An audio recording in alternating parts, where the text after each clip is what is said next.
Hello everyone and welcome to a DVD collection update video where I talk to you about the latest movies that I've picked up in about the last month or so. I believe the last video I made was May 16th or 18th, so it's been a good month. So I wanted to make one for June also. I'm going to try to do at least one of these videos every month to show you guys what I picked up in the last few weeks or so. So without any further ado, let's go ahead and look at the movies that I picked up in the last month. These first two I picked up actually in a combo pack for $5 at a local grocery store I live near called Homeland. And that's From Dusk Till Dawn. The first one. This one actually comes with the with a little over an hour long documentary about the making of From Dusk Till Dawn called Full Tilt Boogie. So I haven't watched the documentary yet, but the movie, Robert Rodriguez is the director if you do not know, and he's great. You know, Planet Terror. He's done a lot of cool stuff, and From Dusk Till Dawn is definitely one of my favorite films by him. This is, cool. Stars, of course, Quentin Tarantino and George Clooney, and both are great in this movie. Really bloody, just really cool. Pretty much, if you don't know the concept, it's about these two criminals who are on the run from the cops, and they come by a local. They're going to rendezvous with some crew members that they know at a local bar, and there's something at this bar that's pretty huge, and I don't want to say anything more just in case it gives anything away if you haven't seen it. Anyways, From Dusk Till Dawn is definitely worth a watch, so check it out if you haven't seen it. I believe that's all on this one. It's just the this has the first movie, and then, like I said, the Full Tilt Boogie. Now, that along with and wrapped in the same package was I haven't watched this one yet, but it's From Dusk Till Dawn 2, Texas Blood Money. The third one didn't come with it. I wish it would have, but it didn't. This is the second one. Chicago calls it a lot of action. I believe that I don't believe Robert Rodriguez directed these. He just him and Quentin just produced the second one and the third one.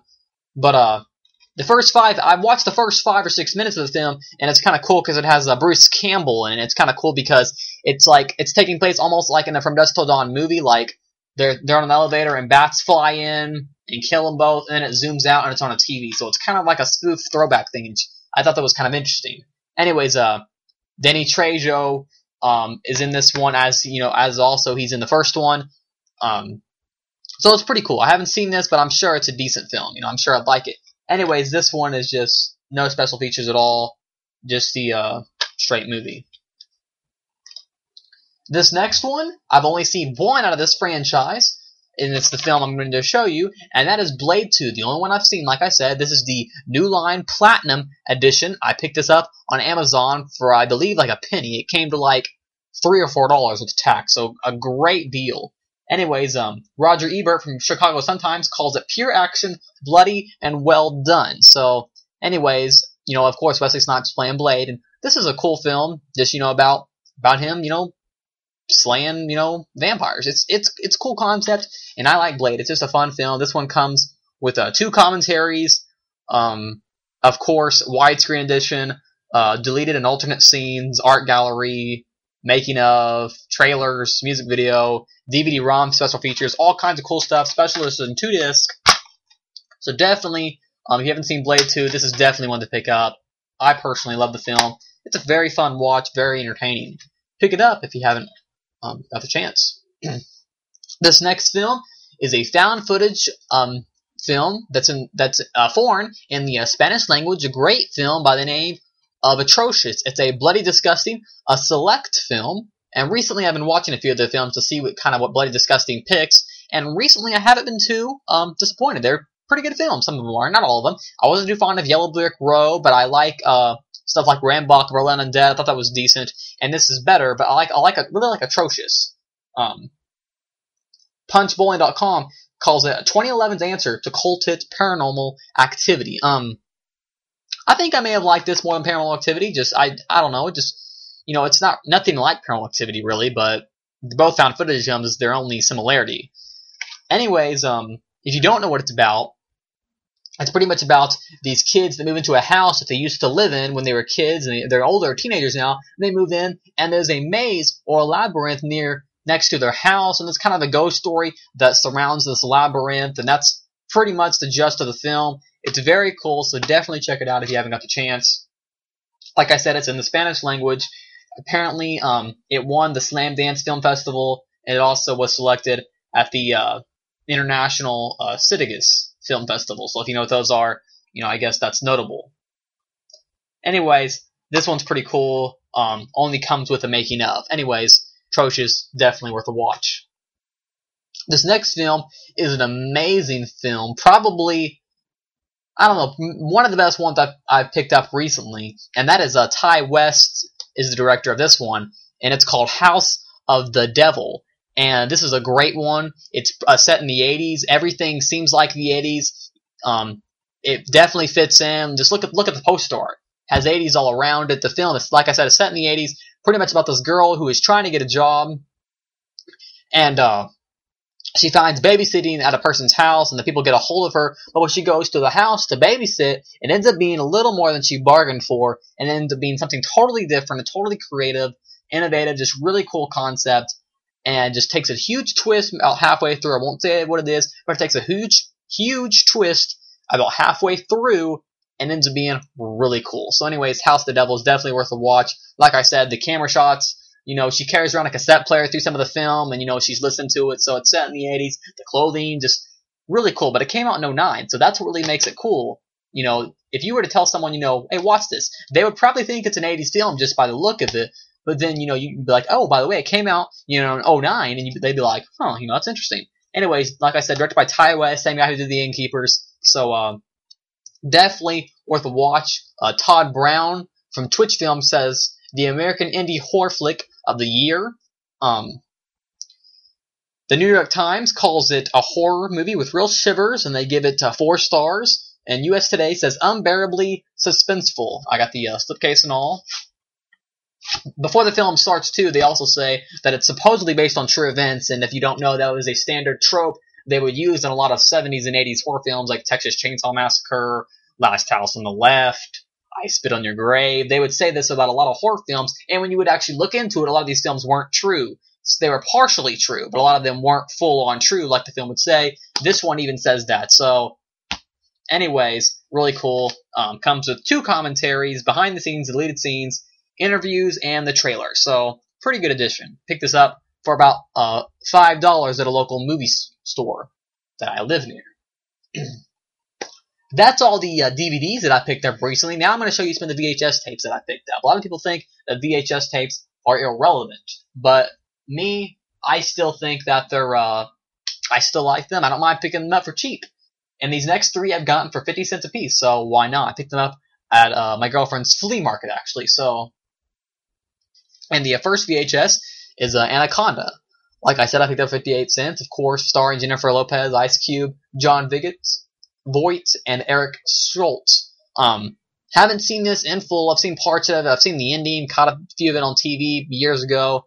Anyways, don't know my full opinion on it, but I will definitely be watching it soon. Anaconda. Not in the best condition, but, it works, and that's all that matters, right? Anyways, I'm sure I'll like it when I watch it. This next one I actually just watched recently. It's a film that Tom Cruise and Tim Curry stars in, a really cool one. I liked this one a lot when I watched it, and that's called Legend. It's an old 80s film, and if you don't know, this one's pretty much has Tim Curry starring as Prince of Darkness or Satan or whatever you want to call him in this film. Pretty much the Prince of Darkness or Satan. Tim Curry stars as him. Probably the coolest thing about this film, and it's pretty much like a dark fantasy. Tom Cruise pretty much has to save the world or save the girl, from Prince of Darkness. That's the gist of the film. There's a lot of other things going on too. She ends up getting next to like a unicorn, and it kind of like makes the world kind of like this snowy kind of desert kind of place. Anyways, Legend's really cool. Definitely worth a watch. Check it out if you haven't got a chance. It's a really cool one. That you can see the unicorn on there. Tom Cruise when he was really young, so definitely a notable film. If you don't know, Ridley Scott actually directed it, so Alien, Prometheus recently, Gladiator, a lot of stuff. So definitely want to check out if you haven't seen it. It's definitely worth a watch. I liked it a lot. This next and last VHS tape I picked up, I have no idea what it really is, but it was only 50 cents, so I thought, why not? And it's Leslie Nielsen and Mel Brooks starring in Dracula, Dead, and Loving. And apparently it's a horror comedy. I'm not for sure if it's any good. It could be absolutely horrible, and if so, that's okay, because like I said, I spent a lousy 50 cents, so it's not a huge loss, right? Anyways, horror comedy, Dracula, Dead, and Loving It. Not too much to say about it because I haven't seen it.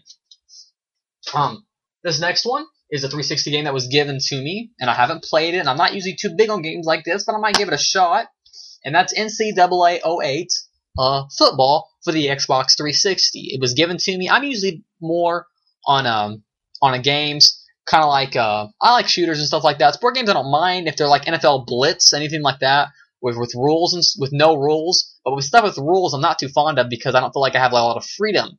Anyways, hope it's upstairs here. You can see this, but I may have to give it a shot though. Anyways, that's the most recent 360 game that I have picked up, and 64 game. And the funny thing is, I've had this game for years, and it's just recently been found. I've had this game at least for more than 10 years, and just recently it's been found.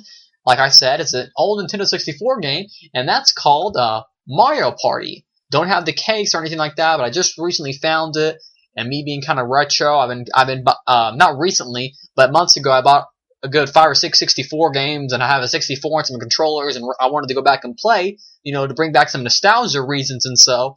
And now I have Mario Party since it's just recently been found. So definitely in the future, I will definitely be throwing this one in the 64. This has always been, if not one of the best 64 games that's ever been invented or created. I've always liked this one. I wasn't 2 and 3 were always decent. I didn't play anything after 3 because after that, they started going on the GameCube and stuff like that, and the Wii. I know 9 just recently came out on the Wii, and it does look really cool. I really like the commercial and the promo they had on YouTube and TV for it. So, anyways, excuse me, I'm talking really fast. I don't know why. Anyways, Mario Party is a really cool one. Check it out if you can. If you don't mind, games that that are older and the graphics may not be the best, but who cares? Is the gameplay is definitely all that matters for games like this. This is a really cool one, kind of like Monopoly. You play mini games and kind of that kind of thing. Mario Party is a really cool one. So anyways, that is my DVD collection update video. Like I said, I picked up about 5 DVDs, 3 VHS tapes, 1 360 game, and 1 64 game. So I picked up a decent amount of stuff here in the last month or so. Make sure to tune in sometime, maybe mid-July, late in July, and I'll definitely be making another video about the DVDs that I picked up in the last month. Anyways, thanks for watching, and I'll see you guys later with another video by Centipede Geek.